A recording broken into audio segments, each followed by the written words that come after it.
ngeen ni lii un maire mënu ko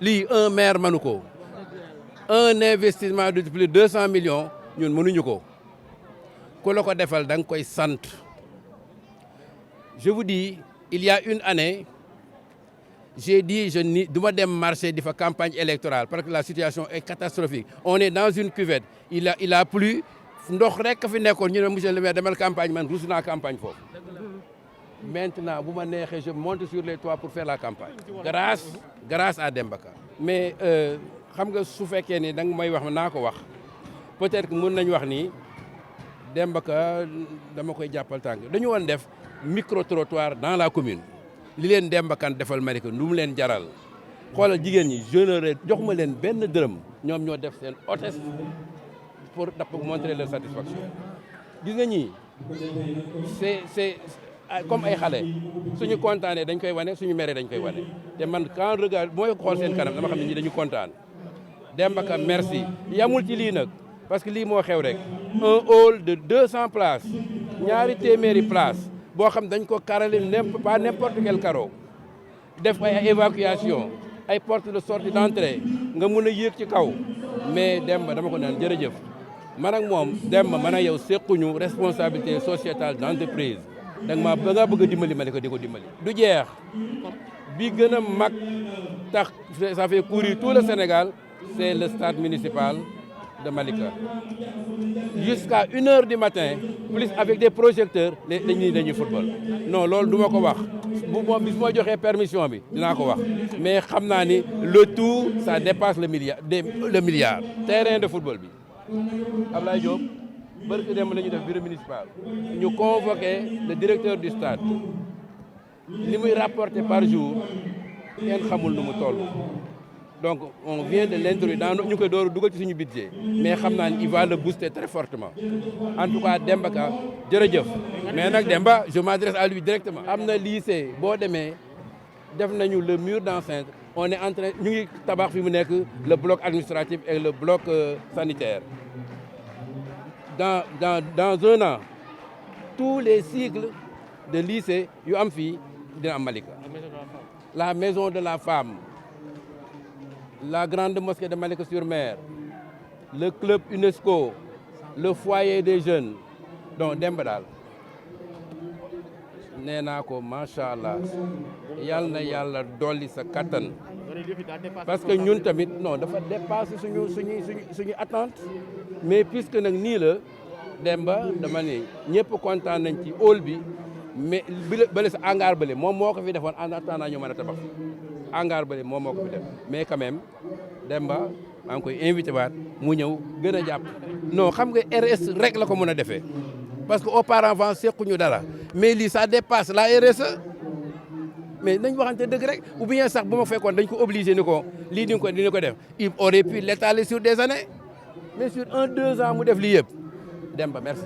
tey dañoo am àll bu bees léegi nag di ko inauguré mu andi ñu cawarte ak fierté ak kontaante vraiment kontaan nañ lool ci liggéey bi. nekkoon na jàmbat bu yàgg quand même waaye dañoo toogoon xaar ko ba li fekk si ñu. non suñ marché man nag depuis ba ma ñëwee ci commune bi ba léegi marché bi dama ko fay fekk vraiment ndax dama ko fay fekk. waaw amoon na jafe-jafe ndax loo gis moom day am jafe-jafe amoon na jafe-jafe quand même waaye ba suñu maire bi jógee xar ci tànk tubéyam ba léegi vraiment macha allah waaw ñu ngi ciy gis suñu bopp ñu ngi ciy yëg suñu bopp bu baax a baax. bon taxawu ko aar ko bu baax a baax parce que xam nga ne lii aal bi ab trésor la ci ñun vraiment ñun fii la ñuy daan suñu doole fii la ñuy góorgóorlu lépp lu ñu am fii lañ ko amee donc ñun dinañ ko aar bu baax a baax liñ ci mën yëpp dinañ ko ci def te dañuy am appui monsieur le maire parce que lii yëpp moom la li ñu am lii yëpp moom la. bien conçu bien fait mais je pense que si ce n'est pas le début ça lui ressemble beaucoup et je n'ai pas de mots pour féliciter Demba Ka, pour lui envoyer toute ma sympathie. C'était pas donné au départ qu'il puisse faire ça. Ce n'était même pas prévu dans notre protocole.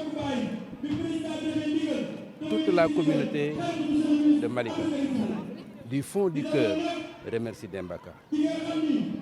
au-delà de tout cela, il y a plusieurs parties prenantes au projet. Je pense au président de la commission Eau et Marchés, qui ne ménage aucun effort pour que les commerçants et les commerçantes de ce marché soient dans de bonnes conditions de travail.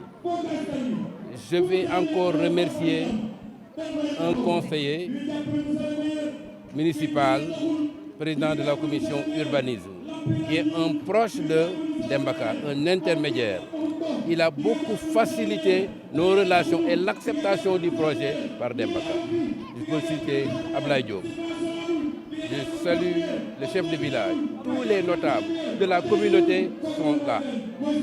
Alors, les commerçants et les commerçantes, je leur demande de prendre soin de ce bijou. Dans la mesure où l'appétit vient en mangeant, ma coopération, ma relation avec Dembaka ne va pas s'arrêter à ce hall. Bien qu'il n'existe pas son pareil dans le département. C'est très bien, on est tous contents et j'aurais souhaité que vous soyez le vecteur par lequel Dembaka va comprendre combien nous on est satisfait de la coopération. Ben, je ne peux pas le dire. C'est beaucoup de millions. À peu près? Je ne le dis pas. Non, je ne peux pas l'estimer. Parce que ça, c'est dans le secret des dieux entre Dembaka et moi. Je sais que c'est des centaines de millions. Non seulement le bijou, mais il était dans un site qui ne favorisait pas une bonne construction. Il a été remblayé, il a été rehaussé. Ne serait-ce que ce soubassement, c'est plusieurs centaines de millions. Ah oui. Je touche du bois. Et je dis, Dieu merci. Un terrain de sport qui nous rapporte plusieurs millions par jour de taxes, qui fait courir toute l'élite footballistique du département. C'est Maliko seul qui peut le détenir. Nous avons un lycée qui est en construction. La maison de la femme est en chantier. Le club UNESCO a un chantier également pour lui. Le foyer des jeunes est réfectionné. Est-ce que, comme on dit, je touche du bois, il fait beaucoup pour moi, il fait beaucoup pour la commune. La grande mosquée de Malika-sur-Mer est réhabilitée à plus de 70 millions. Le lycée, ça fait plus de 300 millions. Tout le département de Kermassar maintenant se réunit à Malika parce qu'on nous a fait une extension de la salle de délibération et du bureau du maire. En tout cas, ce n'est pas une simple coopération. C'est une propension de Dembaka à travailler pour Madi. Oui. Non, moi, je ne veux pas parler de ça. La responsabilité sociétale d'entreprise a des limites. Celle que nous concevons avec Dembaka n'a pas de limite. Il aurait pu s'arrêter à 1 ou 2, 3 infrastructures, mais il fait ce qu'on lui demande de faire. Et d'ailleurs, puisque l'appétit vient en mangeant, je ne compte pas m'arrêter là.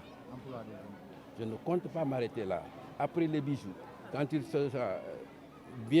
il aura soufflé, je lui demanderai de continuer à investir sur le marché de Malika.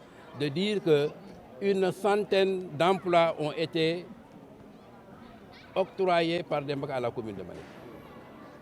Des jeunes diplômés, en fournissant leur CV, sont recrutés en fonction de leurs compétences. Et une centaine de jeunes de Malika travaillent dans les boîtes de...